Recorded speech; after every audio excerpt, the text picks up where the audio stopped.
Driven to Win Presents. A Farewell to Arms. By Ernest Hemingway. As the journey nears its end, and every choice carries a cost, let's begin the story. Book 4. Chapter 33. I dropped off the train in Milan as it slowed to come into the station.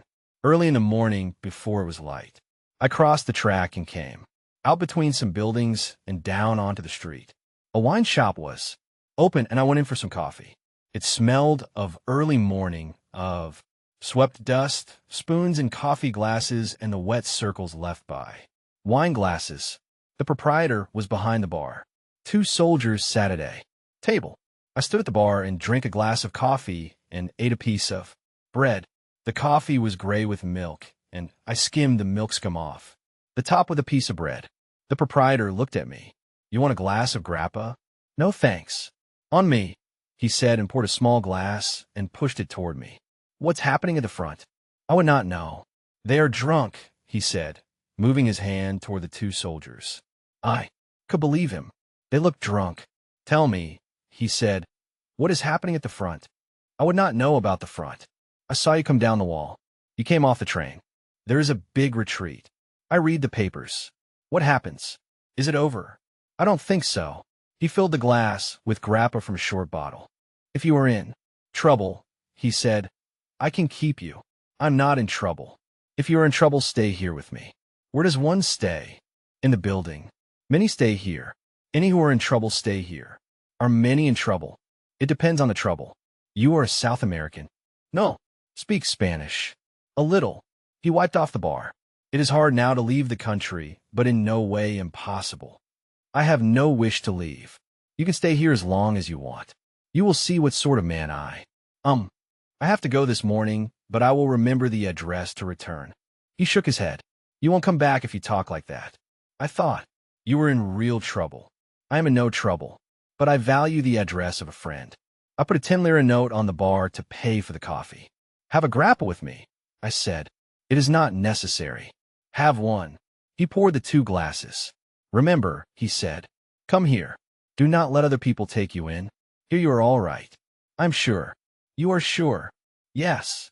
He was serious. "Then let me tell you one thing. Do not go about with that coat." "Why?" "On the sleeves it shows very plainly where the stars have been cut away. The cloth is a different color." I did not say anything. "If you have no papers, I can give you papers." "What papers?" "Leave papers." "I have no need for papers." "I have papers." "All right," he said. "But if you need papers, I can get what you wish." "How much are such papers?" "It depends on what they are. The price is reasonable." "I don't need any now." He shrugged his shoulders. "I'm all right," I said. When I went out, he said, "Don't forget that I am your friend." "No, I will see you again," he said. "Good," I said. Outside, I kept away from the station, where there were military police, and picked up a cab at the edge of the little park. I gave the driver the address of the hospital. At the hospital, I went to the porter's lodge. His wife embraced me. He shook my hand. "You are back. You are safe." "Yes." "Have you had breakfast?" "Yes." "How are you, Tenante?" "How are you?" the wife asked. "Fine." "Won't you have breakfast with us?" "No, thank you." "Tell me, is Miss Barkley here at the hospital now?" "Miss Barkley?" "The English lady nurse." "His girl," the wife said. She patted my arm and smiled. "No," the porter said. "She is away." My heart went down. "You are sure?" "I mean the tall, blonde English young lady." "I am sure. She's gone to Stresa." "When did she go?" "She went 2 days ago with the other lady English." "Good," I said. "I wish you to do something for me. Do not tell anyone. You have seen me. It is very important." "I won't tell anyone," the porter said. I gave him a 10-lira note. He pushed it away. "I promise you I will tell no one," he said. "I don't want any money." "What can we do for you?" "Signor Tenante," his wife asked. "Only that," I said. "We are dumb," the porter said. "You will let me know anything I can do." "Yes," I said. "Goodbye. I will see you again." They stood in the door, looking after me. I got into the cab and gave the driver the address of Simmons, one of the men I knew who was studying singing. Simmons lived a long way out in the town, toward the Porta Magenta. He was still in bed and sleepy when I went to see him. "You get up awfully early, Henry," he said. "I came in on the early train. What's all this retreat? Were you at the front? Will you have a cigarette? They're in that box on the table. It was a big room with a bed beside the wall, a piano over on the far side, and a dresser and table. I sat on a chair by the bed. Simmons sat propped up by the pillows and smoked. I'm in a jam, Sim, I said. So am I, he said. I'm always in a jam. Won't you smoke? No, I said. What's the procedure in going to Switzerland? For you? The Italians wouldn't let you out of the country. Yes, I know that. But the Swiss, what will they do? They intern you. I know. But what's the mechanics of it? Nothing. It's very simple. You can go anywhere. I think you just have to report or something. Why? Are you fleeing the police? Nothing definite yet. Don't tell me if you don't want. But it will be interesting to hear. Nothing happens here. I was a great flop at Piacenza. I am awfully sorry. Oh yes, I went very badly. I sung well too. I'm going to try it again. At the Lyrico here. I'd like to be there. You're awfully polite. You aren't in a bad mess, are you? I don't know. Don't tell me if you don't want. How do you happen to be away from the bloody front? I think I'm through with it. Good boy. I always knew you had sense. Can I help you anyway? You're awfully busy. Not a bit of it, my dear Henry. Not a bit of it. I'd be happy to do anything. You're about my size. Would you go out and buy me an outfit of civilian clothes? I've clothes, but they're all at Rome. You did live there, didn't you? It's a filthy place. How did you ever live there? I wanted to be an architect. That's no place for that. Don't buy clothes. I'll give you all the clothes you want. I'll fit you out so you'll be a great success. Go in. That dressing room. There's a closet. Take anything you want. My dear fellow, you don't want to buy clothes. I'd rather buy them, Sim. My dear fellow, it's easier for me to let you have them than go out and buy them. Have you got a passport? You won't get far without a passport. Yes, I've still got my passport. Then get dressed, my dear fellow, and off to old Helvetia. It's not that simple. I have to go up to Stresa first. Ideal, my dear fellow. You just row a boat across. If I wasn't trying to sing, I'd go with you. I'll go yet. You could take up yodeling. My dear fellow, I'll take up yodeling yet. I really can sing, though. That's the strange part. I'll bet you can sing. He lay back in bed, smoking a cigarette. Don't bet too much. But I can sing, though. It's damned funny, but I can. I like to sing. Listen. He roared into Africana, his neck swelling, the veins standing out. I can sing, he said, whether they like it or not. I looked out the window. I'll go down and let my cab go. Come back up, my dear fellow, and we'll have breakfast. He stepped out of bed, stood straight, took a deep breath, and commenced doing bending exercises. I went downstairs and paid off the cab. Chapter 34. In civilian clothes, I felt a masquerader. I had been in uniform a long time, and I missed the feeling of being held by your clothes. The trousers felt very floppy. I had bought a ticket at Milan for Stresa. I had also bought a new hat. I could not wear Sim's hat, but his clothes were fine. They smelled of tobacco, and as I sat in the compartment and looked out the window, the new hat felt very new and the clothes very old. I myself felt as sad as the wet Lombard country that was outside. Through the window, there were some aviators in the compartment who did not think much of me. They avoided looking at me and were very scornful of a civilian my age. I did not feel insulted. In the old days I would have insulted them and picked a fight. They got off at Gallerate, and I was glad to be alone.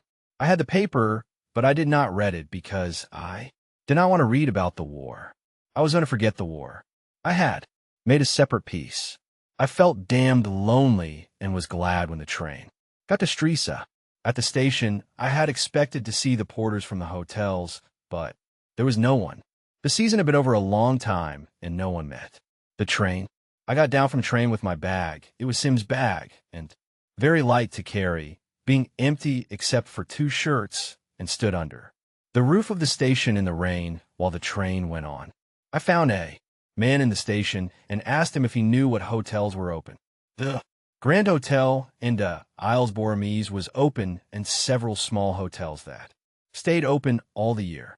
I started in the rain for the Isles Borromese, carrying my bag. I saw a carriage coming down the street and signaled to the driver.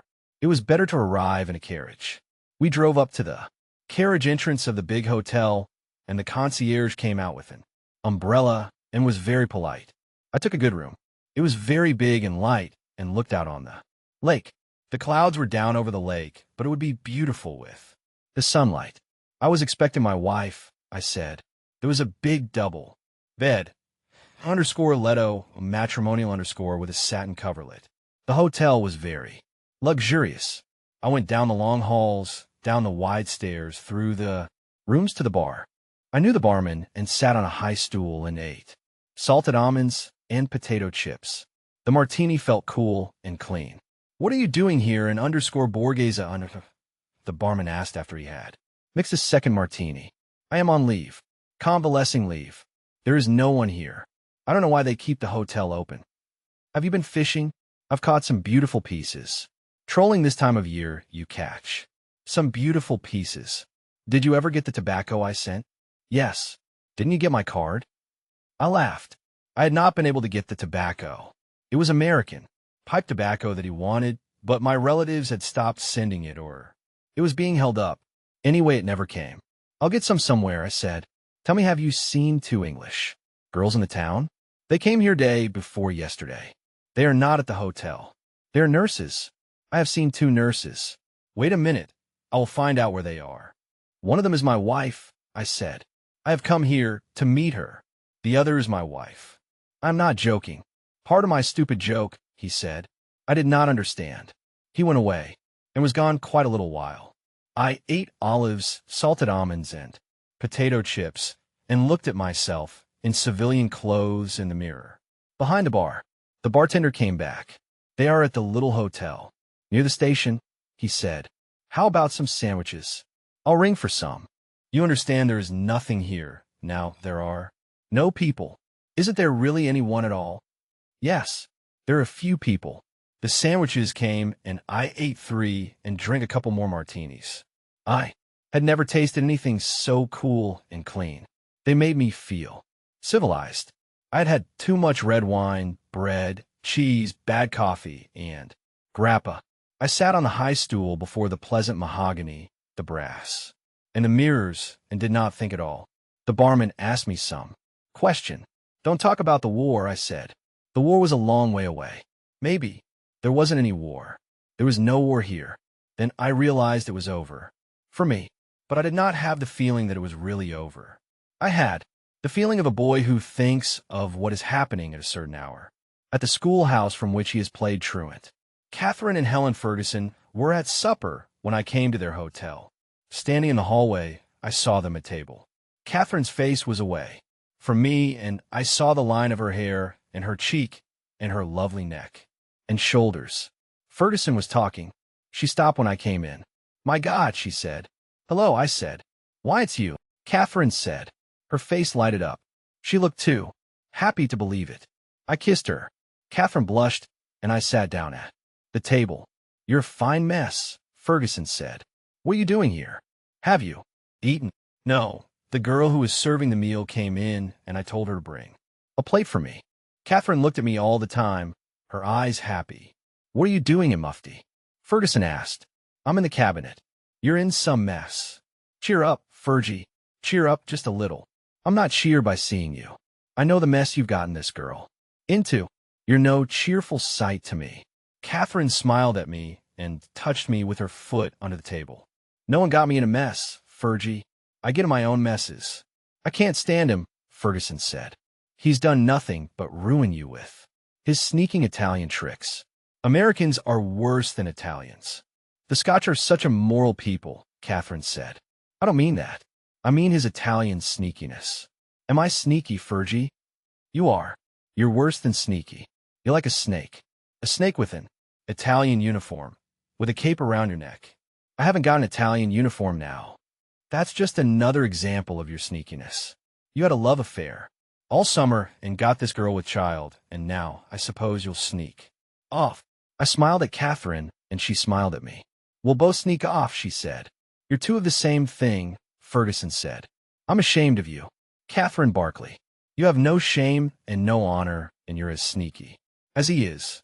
Don't, Fergie, Catherine said and patted her hand. Don't denounce me. You know we like each other. Take your hand away, Ferguson said. Her face was red. If you had any, Shane will be different.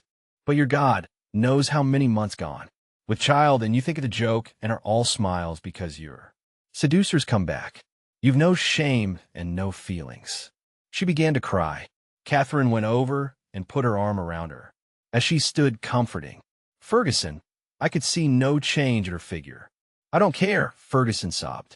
I think it's dreadful. There, Fergie, Catherine comforted her. I'll be ashamed. Don't cry, Fergie. Don't cry, old Fergie. I'm not crying, Ferguson sobbed.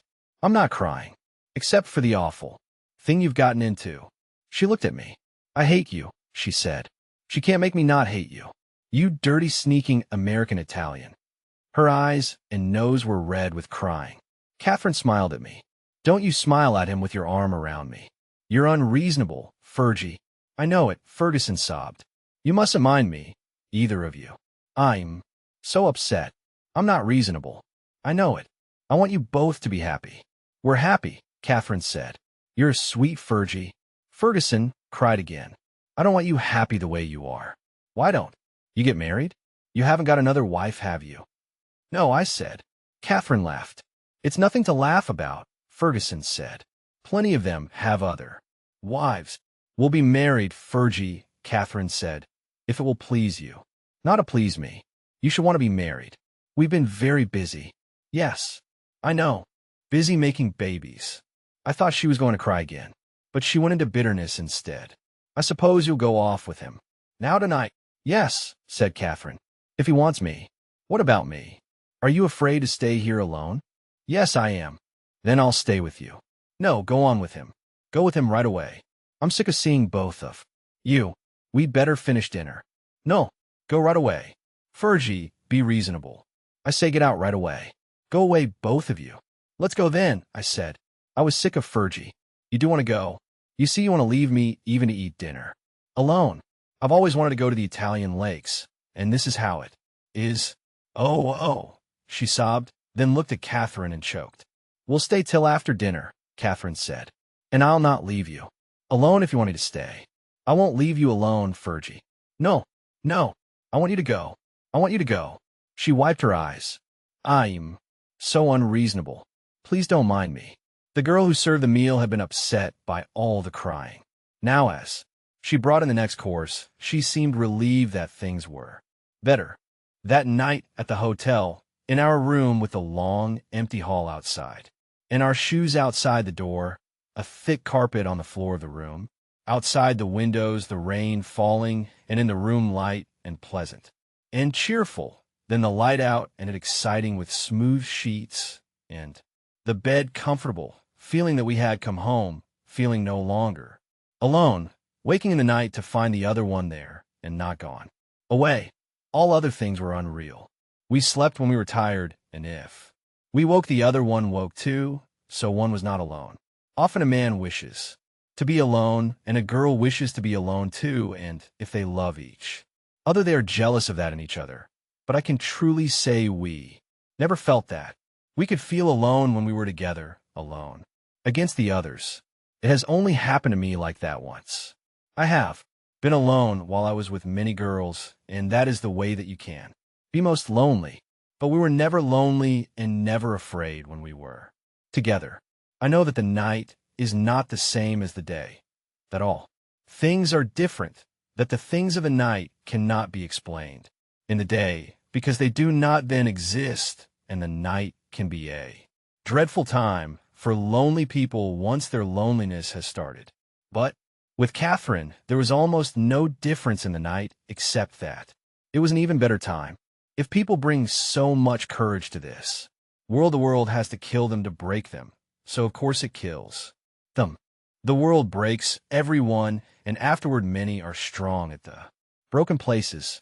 But those that will not break, it kills. It kills the very good and the very gentle and the very brave impartially. If you are none of these, you can be sure it will kill you too, but there will be no special hurry. I remember waking in the morning. Catherine was asleep, and the sunlight was coming in through the window. The rain had stopped, and I stepped out. of bed and across the floor to the window. Down below were the gardens, bare now, but beautifully regular, the gravel paths, the trees, the stone wall by the lake, and the lake in the sunlight with the mountains beyond. I stood at the window looking out, and when I turned away, I saw Catherine was awake and watching me. "How are you, darling?" she said. "Isn't a lovely day? How do you feel?"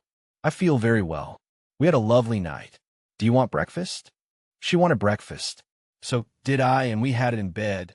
The November sunlight coming in the window and the breakfast tray across my lap. "Don't you want a paper? You always wanted the paper in the hospital." "No," I said. "I don't want the paper now." "Was it so bad you don't want even to read about it?" "I don't want to read about it. I wish I had been with you, so I would know about it too. I'll tell you about it if I ever get it straight in my head." "But won't they arrest you if they catch you out of uniform?" "They'll probably shoot me. Then we'll not stay here. We'll get out of the country." "I thought something of that." "We'll get out." "Darling, you shouldn't take silly chances. Tell me how. Did you come from Mestre to Milan?" "I came on a train." "I was in uniform then. Weren't you in danger then?" "Not much. I had an old order of movement. I fixed the dates on it in Mestre." "Darling, you're liable to be arrested here any time. I won't have it. It's silly to do something like that. Where would we be if they took you?" "Off.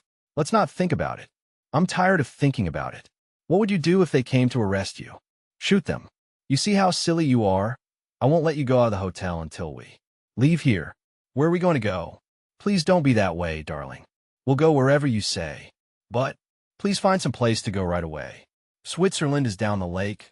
We can go there. That will be lovely." It was clouding over outside, and the lake was darkening. "I wish we did not always have to live like criminals," I said. "Darling, don't be that way.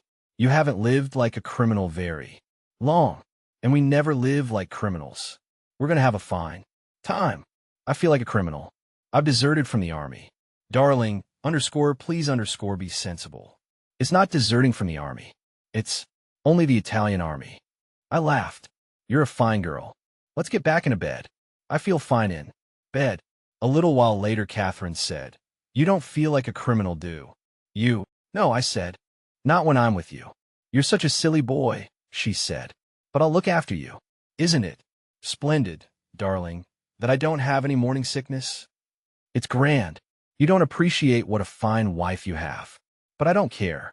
I'll get you some place where they can't arrest you, and then we'll have a lovely time. Let's go there right away." "We will, darling. I'll go any place, any time you wish. Let's not think about anything." "All right." Chapter 35. Catherine went along the lake to the little hotel to see Ferguson, and I sat in the bar and read the papers. There were comfortable leather chairs in the bar, and I sat in one of them and read until the barman came in. The army had not stood at the Tagliamento. They were falling back to the Piave. I remembered the Piave.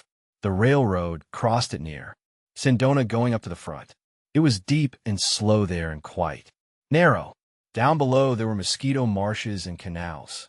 There were some lovely villas. Once before the war, going up to Cortina d'Ampezzo, I had gone along it for several hours in the hills. Up there it looked like a trout stream, flowing swiftly with shallow stretches and pools, under the shadow of the rocks. The road turned off from it at Cador. I wondered how the army that was up there would come down. The barman came in. "Count Greffi was asking for you," he said. "Who?" "Count Greffi. You remember the old man who was here when you were here before?" "Is he here?" "Yes, he's here with his niece. I told him you were here. He wants you to play billiards." "Where is he?" "He's taking a walk." "How is he?" "He's younger than ever. He drank 3 champagne cocktails last night before dinner." "How's his billiard game?" "Good. He beat me. When I told him you were here, he was very pleased. There's nobody here for him to play with." Count Greffi was 94 years old. He had been a contemporary of Metternich and was an old man with white hair and mustache and beautiful manners. He had been in the diplomatic service of both Austria and Italy, and his birthday parties were the great social event of Milan. He was living to be 100 years old and played a smoothly fluent game of billiards that contrasted with his own 94-year-old brittleness. I had met him when I had been at Stresa once before out of season, and while we played billiards, we drank champagne. I thought it was a splendid custom, and he gave me 15 points in 100 and beat me. Why didn't you tell me he was here? I forgot it. Who else is here?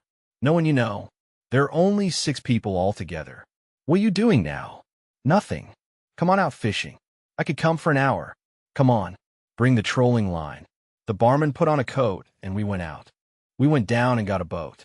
And I rowed, while the barman sat in the stern and let out the line with a spinner and a heavy sinker on the end to troll for lake trout. We rowed along the shore, the barman holding the line in his hand and giving it occasional jerks forward. Strisa looked very deserted from the lake. There were the long rows of bare trees, the big hotels, and the closed villas. I rowed across to Isolabella and went close to the walls, where the water deepened sharply, and you saw the rock wall, slanting down in the clear water, and then up and along to the fisherman's island. The sun was under a cloud, and the water was dark and smooth and very cold. We did not have a strike, though we saw some circles on the water from rising fish.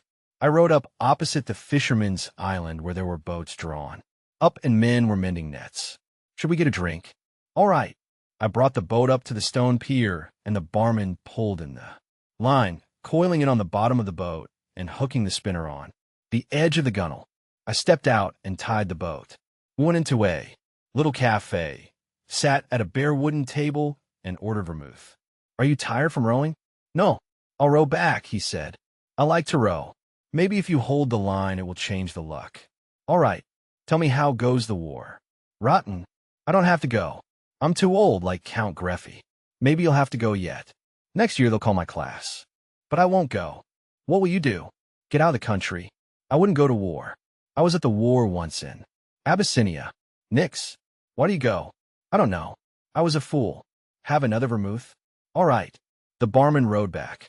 We trolled up the lake beyond Strisa and then down not far from shore. I held the taut line and felt the faint pulsing of the spinner revolving while I looked at the dark November water of the lake and the deserted shore. The barman rowed with long strokes, and on the forward thrust of the boat the line throbbed. Once I had a strike, the line hardened suddenly and jerked back. I pulled and felt the live weight of the trout, and then the line throbbed again. I had missed him. Did he feel big? Pretty big. Once when I was out trolling alone, I had the line in my teeth, and one struck and nearly took my mouth out. The best way is to have it over your leg, I said. Then you feel it, and don't lose your teeth. I put my hand in the water. It was very cold. We were almost opposite the hotel now. I have to go in, the barman said, to be there for 11 o'clock. L'heure du cocktail point. All right. I pulled in the line and wrapped it on a stick notched at each end. The barman put the boat in a little slip in the stone wall and locked it with a chain and padlock. Any time you want it, he said. I'll give you the key. Thanks. We went up to the hotel and into the bar. I did not want another drink. So early in the morning, so I went up to our room. The maid had just finished doing the room, and Catherine was not back yet. I lay down on the bed and tried to keep from thinking. When Catherine came back, it was all right again. Ferguson was downstairs, she said.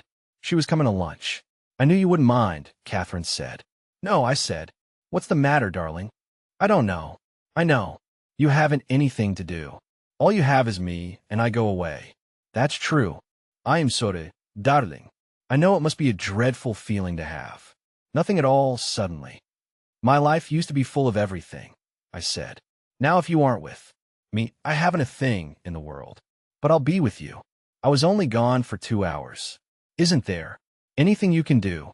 I went fishing with the barman. Wasn't it fun? Yes. Don't think about me when I'm not here. That's the way I worked it at the front. But there was something to do. Then, Othello with his occupation gone, she teased. Othello was a nigger, I said. Besides, I'm not jealous. I'm just so in love with you that there isn't anything else. Will you be a good boy and be nice to Ferguson?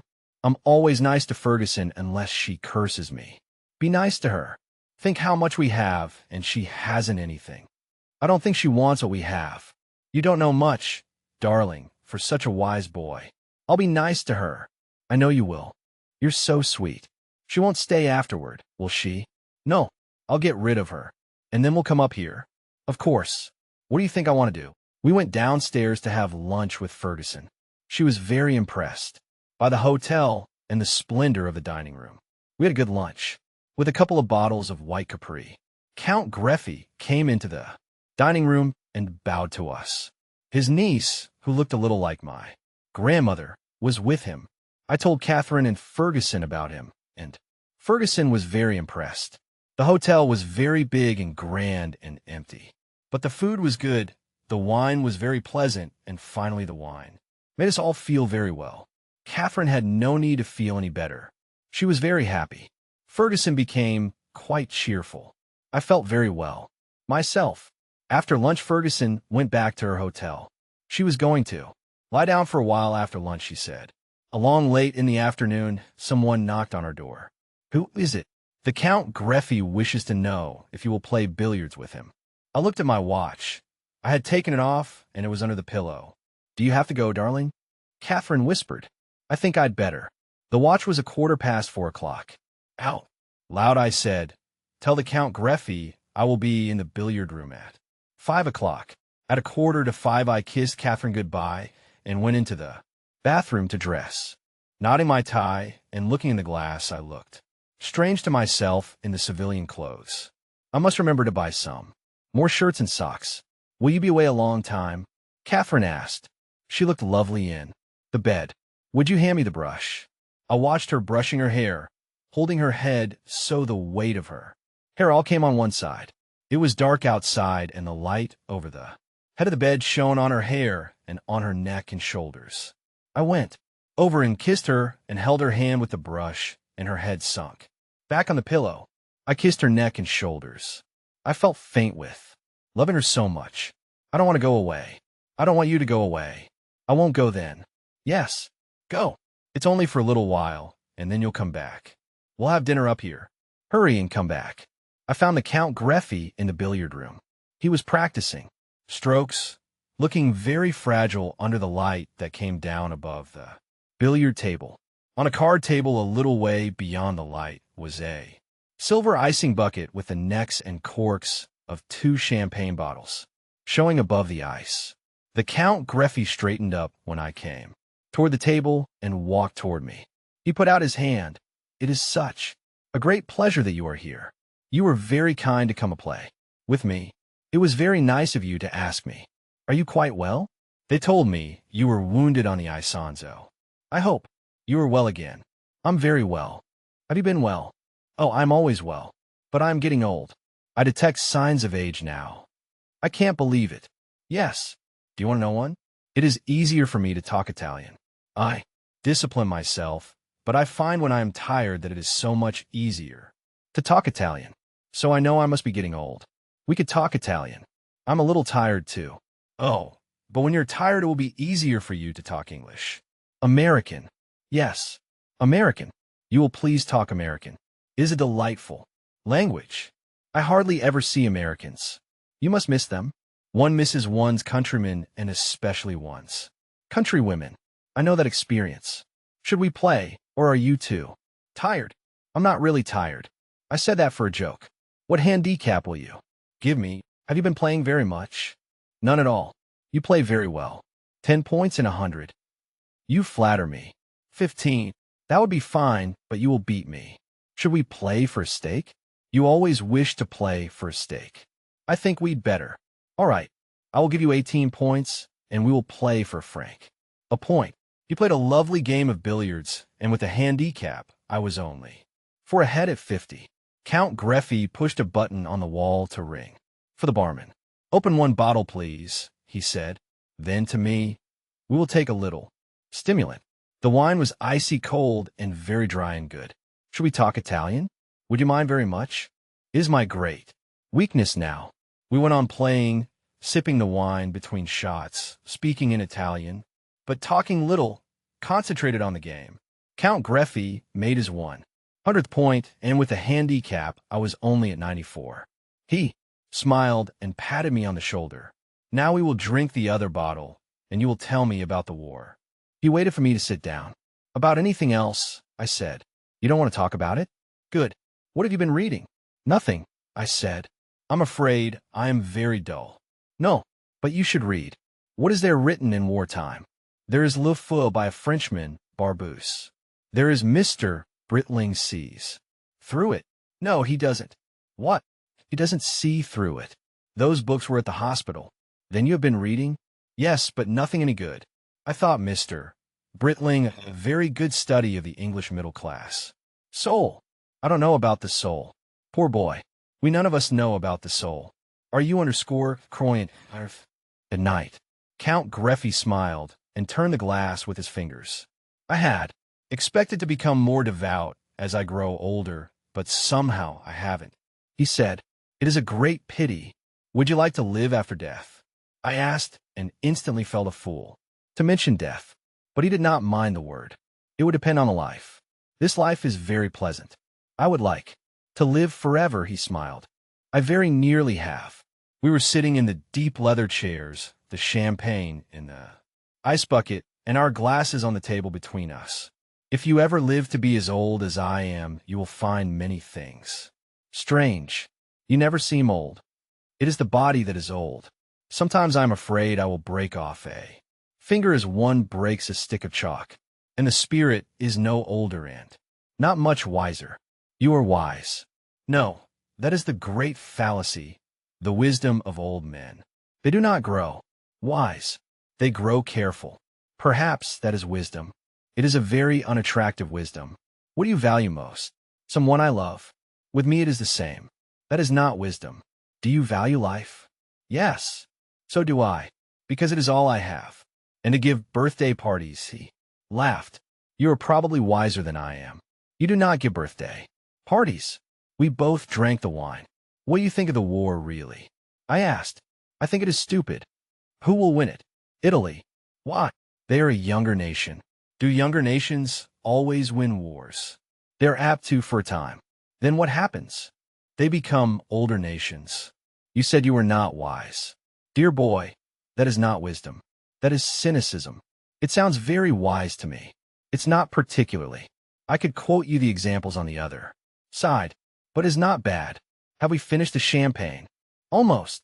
Should we drink some more?" "Then I must dress." "Perhaps we'd better not now." "You are sure you don't want more?" "Yes." He stood up. "I hope you will be very fortunate and very happy and very, very healthy." "Thank you. And I hope you will live forever." "Thank you. I have. And if you ever become devout, pray for me if I am dead." I am asking several of my friends to do that. I had expected to become devout myself, but it has not come. I thought he smiled sadly, but I could not tell. He was so old, and his face was very wrinkled, so that a smile used so many lines that all gradations were lost. "I might become very devout," I said. "Anyway, I will pray for you."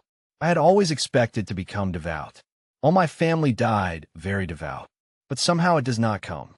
It's too early. Maybe it is too late. Perhaps I have outlived my religious feeling. My own comes only at night. Then too you are in love. Do not forget that is a religious feeling. You believe so? Of course. He took a step toward the table. "You were very kind to play. It was a great pleasure. We will walk upstairs together." Chapter 36. That night there was a storm, and I woke to hear the rain lashing the window panes. It was coming in the open window. Someone had knocked on the door. I went to the door very softly, not to disturb Catherine, and opened it. The barman stood there. He wore his overcoat and carried his vetut. "Can I speak to you, Tenante?" "What's the matter?" "It's a very serious matter." I looked around. The room was dark. I saw the water on the floor from the window. "Come in," I said. I took her by the arm into the bathroom, locked the door, and put on the light. I sat down on the edge of the bathtub. "What's the matter, Emilio? Are you in trouble?" "No." "You are, Tenante." "Yes." "They're going to arrest you in the morning." "Yes." "I came to tell you. I was out in the town, and I heard them talking in a cafe." "I see." He stood there, his coat wet, holding his wet hat, and said nothing. "Why are they going to arrest me?" "For something about the war." "Do you know what?" "No, but But I know that they know you were here before as an officer and now you are here out of uniform. After this retreat, they arrest everybody. I thought a minute. What time do they come to arrest me? In the morning. I don't know the time. What do you say to do? He put his hat in the wash bowl. It was very wet and had been dripping on the floor. If you have nothing to fear, an arrest is nothing. But it is always bad to be arrested, especially now. I don't want to be arrested. Then go to Switzerland. Ow! In my boat. There is a storm, I said. The storm is over. It is rough, but you will be all right. When should we go? Right away. They might come to arrest you early in the morning. What about our bags? Get them packed. Get your lady dressed. I will take care of them. Where will you be? I will wait here.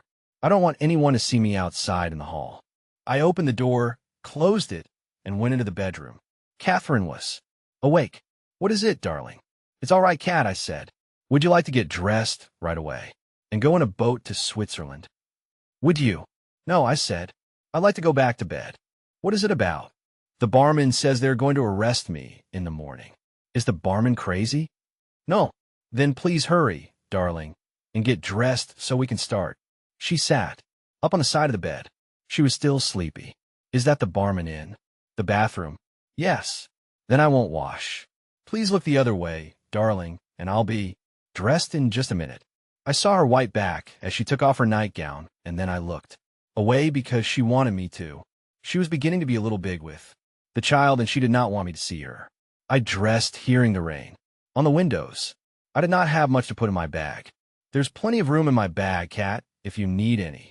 I'm almost packed, she said. Darling, I'm awfully stupid, but why is the barman in the bathroom? I said, he's waiting to take our bags down. He's awfully nice. He's an old friend, I said. I nearly sent him some pipe tobacco once. I looked out the open window at the dark night. I could not see the lake, only the dark and the rain, but the wind was quieter. I'm ready, darling, Catherine said. All right. I went to the bathroom door. Here are the bags, Emilio, I said. The barman took the 2 bags. You're very good to help us, Catherine said. That's nothing, lady, the barman said. I'm glad to help you, just so I don't get in trouble myself. Listen, he said to me. I'll take these out the servants' stairs into the boat. You just go out as though you were going for a walk. It's a lovely night for a walk, Catherine said. It's a bad night, all right. I'm glad I have an umbrella, Catherine said. We walked down the hall and down the wide, thickly carpeted stairs. At the foot of the stairs by the door, the porter sat behind his desk. He looked surprised at seeing us. You're not going out, sir, he said. Yes, I said. We're going to see the storm along the lake. Haven't you got an umbrella, sir? No, I said. This coat sheds water. He looked at it doubtfully. I'll get you an umbrella, sir, he said. He went away and came back with a big umbrella. It is a little big, sir, he said. I gave him a 10-lira note. Oh, you're too good, sir. Thank you very much, he said. He held the door open, and we went out into the zen. He smiled at Catherine, and she smiled at him. Don't stay out in the storm, he said. You'll get wet, sir and lady. He was only the second porter, and his English was still literally translated. We'll be back, I said. We walked down the path under the giant umbrella and out through the dark, wet gardens to the road and across the road to the trellised pathway along the lake. The wind was blowing offshore now. It was a cold, wet November wind, and I knew it was snowing. In the mountains, we came along past the chain boats and the slips, along the quay to where the barman's boat should be. The water was dark against the stone. The barman stepped out from beside the row of trees. The bags are in the boat, he said. I want to pay you for the boat, I said. How much money have you? Not so much. You send me the money later. That'll be all right. How much? What you want?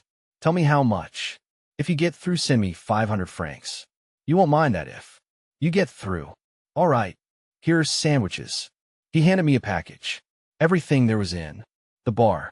It's all here. This is a bottle of brandy and a bottle of wine. I put them in my bag. Let me pay you for those. All right. Give me 50 lire. I gave it to him.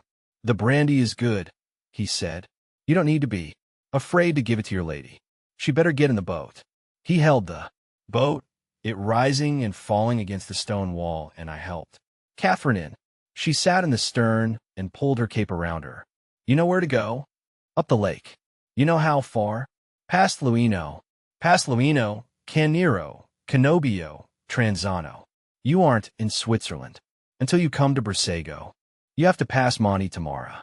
What time is it? Catherine asked. It's only 11 o'clock, I said. If you row all the time, you ought to be there by 7 o'clock in the morning. Is it that far? It's 35 kilometers. How should we go? In this rain, we need a compass. No, row to Isola Bella. Then on the other side of Isola Madre go with the wind. The wind will take you to Palanza. You will see the lights. Then go up the shore. Maybe the wind will change. No, he said. This wind will blow like this for 3 days. It comes straight down from the Matterhorn. There's a can to bail with. Let me pay you something for the boat now. No, I'd rather take a chance. If you get through, you pay me all you can. All right. I don't think you'll get drowned. That's good. Go with the wind up the lake. All right. I stepped in the boat. Did you leave the money for the hotel? Yes. In an envelope in the room. All right. Good luck, Tenante. Good luck. We thank you many times. You won't thank me if you get drowned. What does he say? Catherine asked. He says good luck. Good luck, Catherine said. Thank you very much. Are you ready? Yes. He bent down and shoved us off. I dug at the water with the oars, then waved one hand. The barman waved back deprecatingly. I saw the lights of the hotel and rowed out, rowing straight out until they were out of sight. There was quite a sea running, but we were going with the wind. Chapter 37. I rowed in the dark, keeping the wind in my face. The rain had stopped, and only came occasionally in gusts. It was very dark, and the wind was cold. I could see Catherine in the stern, but I could not see the water, where the blades of the oars dipped. The oars were long, and there were no leathers to keep them from slipping out.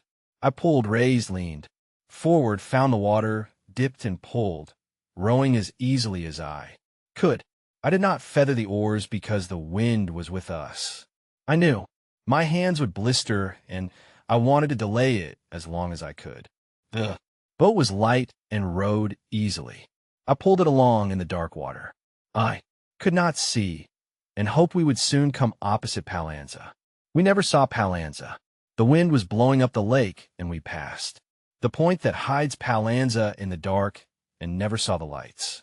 When we finally saw some lights much further up the lake and close to the shore was Intra, but for a long time we did not see any lights, nor did we see the shore, but rowed steadily in the dark, riding with the waves. Sometimes I missed the water with the oars in the dark as a wave lifted the boat. It was quite rough, but I kept on rowing until suddenly we were close ashore against a point of rock that rose beside us, the waves striking against it, rushing high up, then falling back. I pulled hard on the right oar and backed water with the other, and we went out into the lake again. The point was out of sight, and we were going on up the lake. We're across the lake, I said to Catherine. Weren't we going to see Palanza? We've missed it. How are you, darling? I'm fine. I could take the oars a while. No, I'm fine. Poor Ferguson, Catherine said. In the morning she'll come to the hotel and find we're gone.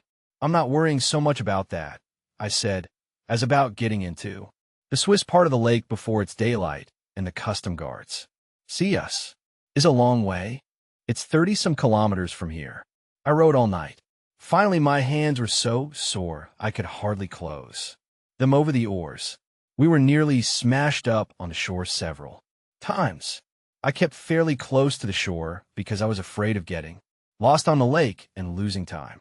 Sometimes we were so close we could see a row of trees and the road along the shore with the mountains behind. The rain stopped and the wind drove the clouds so that the moon shone through, and looking back, I could see the long, dark point of Castagnola and the lake with white caps, and beyond, the moon on the high snow mountains. Then the clouds came over the moon again, and the mountains and the lake were gone, but it was much lighter than it had been before, and we could see the shore. I could see it too clearly, and pulled out where they would not see the boat if there were custom guards along the Palanza road. When the moon came out again, we could see white. Villas on the shore, on the slopes of the mountain, and the white road, where it showed through the trees. All the time I was rowing, the lake widened, and across it on the shore at the foot of the mountains. On the other side, we saw a few lights that should be Luino. I saw a wedge-like gap between the mountains on the other shore, and I thought, that must be Luino. If it was, we were making good time. I pulled in the oars and lay back on the seat. I was very, very tired of rowing. My arms and shoulders and back ached, and my hand was sore. I could hold the umbrella, Catherine said. We could sail with that, with the wind. Can you steer? I think so. You take this, and hold it under your arm, close to the side of the boat, and steer, and I'll hold the umbrella. I went back to the stern and showed her how to hold the oar. I took the big umbrella the porter had given me and sat facing the bow and opened it. It opened with a clap. I held it on both sides, sitting astride, the handle hooked over the seat. The wind was full in it, and I felt the boat suck forward while I held as hard as I could to the two edges. It pulled hard. The boat was moving fast. We're going beautifully, Catherine said. All I could see was umbrella ribs. The umbrella strained and pulled, and I felt us driving along with it. I braced my feet and held back on it. Then suddenly it buckled. I felt a rib snap on my forehead. I tried to grab the top that was bending with the wind, and the whole thing buckled and went inside out, and I was astride the handle of an inside-out, ripped umbrella where I had been holding a wind-filled pulling sail. I unhooked the handle from the seat, laid the umbrella in the bow, and went back to Catherine for the oar. She was laughing. She took my hand and kept on laughing. What's the matter? I took the oar. You look so funny holding that thing. I suppose so. Don't be cross, darling. It was awfully funny. You looked about 20 feet broad and very affectionate, holding the umbrella by the edges. She choked. I'll row. Take a rest and a drink. It's a grand night, and we've come a long way. I have to keep the boat out of the trough of the waves. I'll get you a drink. Then rest a little while, darling. I held the oars up, and we sailed with them. Catherine was opening the bake. She handed me the brandy bottle. I pulled the cork with my pocket knife and took a long drink. It was smooth and hot, and the heat went all through me, and I felt warmed and cheerful. It's lovely. Brandy, I said. The moon was under again, but I could see the shore. There seemed to be another point going out a long way ahead into the lake. Are you warm enough, Cat? I am splendid. I'm a little stiff. Bail out that water, and you can put your feet down. Then I rowed and listened to the oarlocks and the dip and scrape of the bailing tin under the stern seat. Would you give me the bailer? I said. I want a drink. It's awfully dirty. That's all right. I'll rinse it. I heard Catherine rinsing it over the side. Then she handed it to me, dipped full of water. I was thirsty after the brandy, and the water was icy cold, so cold it made my teeth ache. I looked toward the shore. We were closer to the long point. There were lights in the bay ahead. Thanks, I said, and handed back the tin pail. You're ever so welcome, Catherine said. There's much more if you want. Don't you want to eat something? No, I'll be hungry in a little while. We'll save it till then. All right. What looked like a point ahead was a long, high headland. I went further, out in the lake to pass it. The lake was much narrower now. The moon was out again, and the underscore Guardia di Finanza underscore could have seen our boat black on the water if they had been watching. How are you, Cat? I asked. I'm all right. Where are we? I don't think we have more than about 8 miles more. That's a long way to row, you poor sweet. Aren't you dead? No, I'm all right. My hands are sore as all. We went on up the lake. There was a break in the mountains on the right. Bank, a flattening out with a low shore line that I thought must be Cannobio. I stayed a long way out because it was from now on that we ran. The most danger of meeting underscore Guardia underscore. There was a high dome-capped mountain on the other shore away ahead. I was tired. It was no great distance to row, but when you were out of condition, it had been a long way. I knew I had to pass that mountain and go up the lake at least 5 miles further before we would be in Swiss water. The moon was almost down now, but before it went down the sky clouded over again, and it was very dark. I stayed well out in the lake, rowing a while, then resting. and holding the oars so that the wind struck the blades. "Let me row a while," Catherine said. "I don't think you ought to." "Nonsense. It will be good for me. It would keep me from being too stiff." "I don't think you should, Cat." "Nonsense. Rowing in moderation is very good for the pregnant lady." "All right, you row a little moderately. I'll go back, then you come up. Hold on to both gunwales when you come up." I sat in the stern with my coat on and the collar turned up and watched Catherine row. She rowed very well, but the oars were too long and bothered her. I opened the bag and ate a couple of sandwiches and took a drink of the brandy. It made everything much better, and I took another drink. "Tell me when you're tired," I said. Then a little later, "Watch out doesn't pop you in the tummy." "If it did," Catherine said between strokes, "life might be much simpler." I took another drink of the brandy. "How are you going?" "All right." "Tell me when you want to stop." "All right." I took another drink of the brandy, then took hold of the two gunwales of the boat and moved forward. "No, I'm going beautifully. Go on back to the stern. I've had a grand rest." For a while, with the brandy, I rowed easily and steadily. Then I began to catch crabs, and soon I was just chopping along again with a thin brown taste of bile from having rowed too hard after the brandy. "Give me a drink of water, will you?" I said. "That's easy," Catherine said. Before daylight, it started to drizzle. The wind was down, or we were protected by mountains that bounded the curve the lake had made. When I knew daylight was coming, I settled down and rowed hard. I did not know where we were, and I wanted to get into the Swiss part of the lake. When it was beginning to be daylight, we were quite close to the shore. I could see the rocky shore and the trees. "What's that?" Catherine said. I rested on the oars and listened. It was a motorboat chugging out on the lake. I pulled close up to the shore and lay quiet. The chugging came closer. Then we saw the motorboat in the rain a little astern of us. There were 4_Guardia___D Finanza_. In the stern, their _Alpini_ hats pulled down, their cape collars turned up, and their carbines slung across their backs. They all looked sleepy. So early in the morning, I could see the yellow on their hats and the yellow marks on their cape collars. The motorboat chugged on and out of sight in the rain. I pulled out into the lake. If we were that close to the border, I did not want to be hailed by a sentry along the road. I stayed out where I could just see the shore and rowed on for 3/4 of an hour in the rain. We heard a motorboat once more, but I kept quiet until the noise of the engine went away across the lake. "I think we're in Switzerland, Cat," I said. "Really? There's no way to know until we see Swiss troops. Or the Swiss Navy. The Swiss Navy's no joke for us."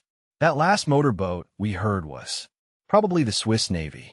"If we're in Switzerland, let's have a big breakfast. They have wonderful rolls and butter and jam in Switzerland." It was clear daylight now, and a fine rain was falling. The wind was still blowing outside up the lake, and we could see the tops of the white caps going away from us and up the lake.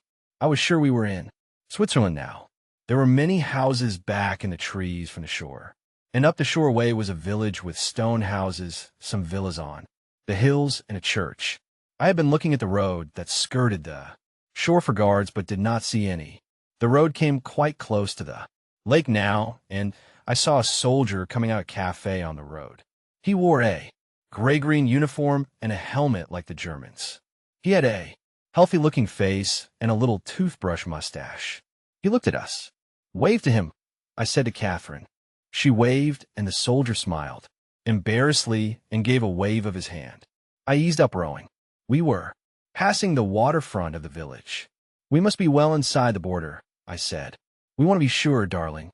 We don't want them to turn us back at the frontier. The frontier is a long way back. I think this is the customs town. I'm pretty sure it's Brissago. Won't there be Italians there?" "There are always both sides at a customs town. Not in wartime.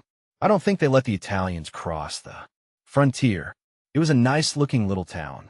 There were many fishing boats along the quay, and nets were spread on racks. There was a fine November rain falling, but it looked cheerful and clean even with the rain. Should we land then and have breakfast? All right.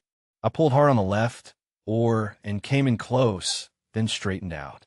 When we were close to the quay and brought the boat alongside, I pulled in the oars, took hold of an iron ring, stepped up on the wet stone, and was in Switzerland. I tied the boat and held my hand down to Catherine. Come on up, Cat. It's a grand feeling. What about the bags? Leave them in the boat. Catherine stepped up, and we were in Switzerland together. What a lovely country, she said. Isn't it grand? Let's go and have breakfast. Isn't it a grand country?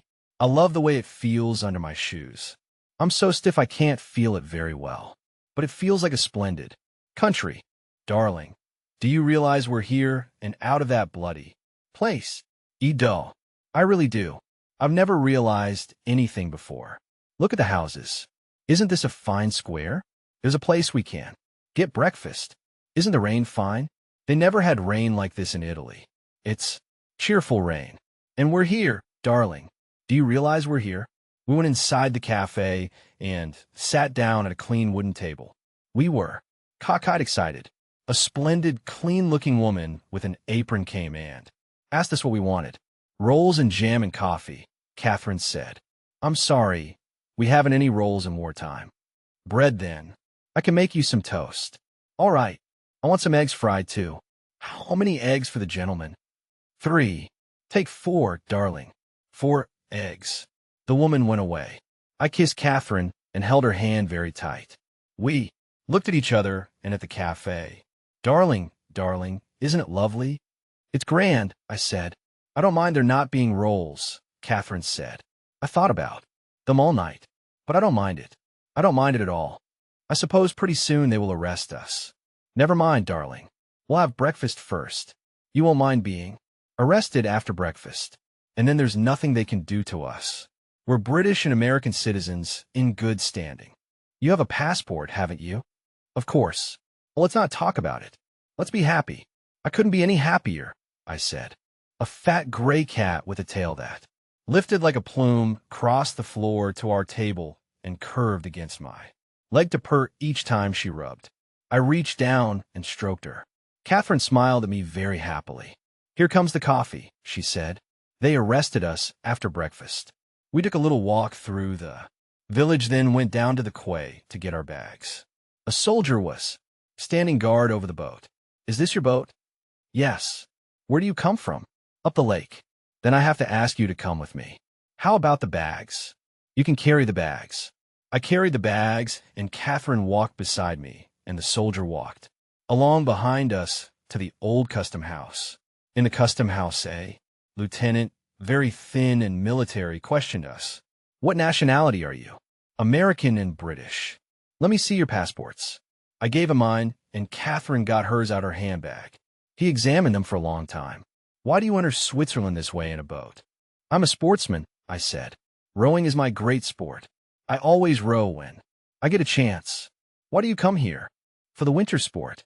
We are tourists, and we want to do the winter sport. This is no place for winter sport. We know it. We want to go where they have the winter sport. What have you been doing in Italy? I've been studying architecture. My cousin has been studying art. Why do you leave there? We want to do the winter sport. With the war going on, you cannot study architecture. You will please stay where you are, the lieutenant said. He went back into the building with our passports. You're splendid, darling, Catherine said. Keep on the same track. You want to do the winter sport. Do you know anything about art? Rubens, said Catherine. Large and fat, I said. Titian, Catherine said. Titian-haired, I said. How about Montaigne? Don't ask hard ones, Catherine said.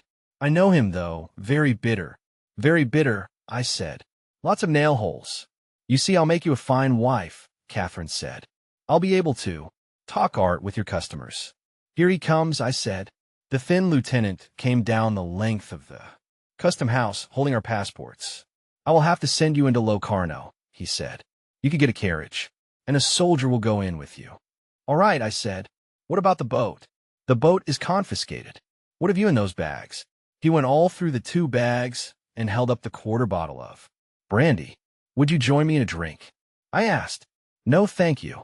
He straightened up. How much money have you? 2,500 lire. He was favorably impressed. How much has her cousin? Catherine had a little over 1,200 lire. The lieutenant was pleased. His attitude toward us became less haughty. If you're going for winter sports, he said, Wenjin is the place. My father has a very fine hotel at Wenjin. It is open all the time. That's splendid, I said. Could you give me the name? I will write on a card. He handed me the card very politely. The soldier will take you into Locarno. He will keep your passports. I regret this, but it is necessary. I have good hopes they will give you a visa or a police permit at Locarno. He handed the 2 passports to the soldier, and carrying the bags we started into the village to order a carriage. The lieutenant called to the soldier. He said something in a German dialect to him. The soldier slung his rifle on his back and picked up the bags. It's a great country, I said to Catherine. It's so practical. Thank you very much, I said to the lieutenant. He waved his hand. Underscore service? Underscore, he said. We followed our guard into the village. We drove to Locarno in a carriage with the soldier sitting on the front seat with the driver. At Locarno, we did not have a bad time. They questioned us, but they were polite because we had passports and money. I do not think they believed a word of the story, and I thought it was silly, but it was like a law court. You did not want something reasonable, you wanted something technical, and then stuck to it without explanations. But we had passports, and we would spend the money. So they gave us provisional visas. At any time this visa might be withdrawn. We were to report to the police wherever we went. Could we go wherever we wanted? Yes. Where do we want to go? Where do you want to go, Cat? Montreux. It is a very nice place, the official said.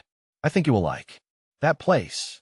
Here at Locarno is a very nice place, another official said. I am sure you would like it here very much at Locarno. Locarno is a very attractive place. We would like some place where there is winter sport. There is no winter sport at Montreux. I beg your pardon, the other official said. I come from Montreux. There is very certainly winter sport on the Montreux Oberland-Bernois Railway. It would be false for you to deny that. I do not deny it. I simply said there is no winter sport at Montreux. I question that, the other official said. I question that statement. I hold to that statement. I question that statement. I myself have luged into the streets of Montreux. I have done it not once, but several times. Luge ing is certainly winter sport. The other official turned to me. Is luge ing your idea of winter sport, sir? I tell you, you would be very comfortable here in Locarno. You would find the climate healthy. You would find the environs attractive. You would like it very much. The gentleman has expressed a wish to go to Montreux. What is luge ing? I asked. You see, he has never even heard of luge ing. That meant a great deal to the second official. He was pleased by that. Luge ing, said the first official, is tobogganing. I beg to differ.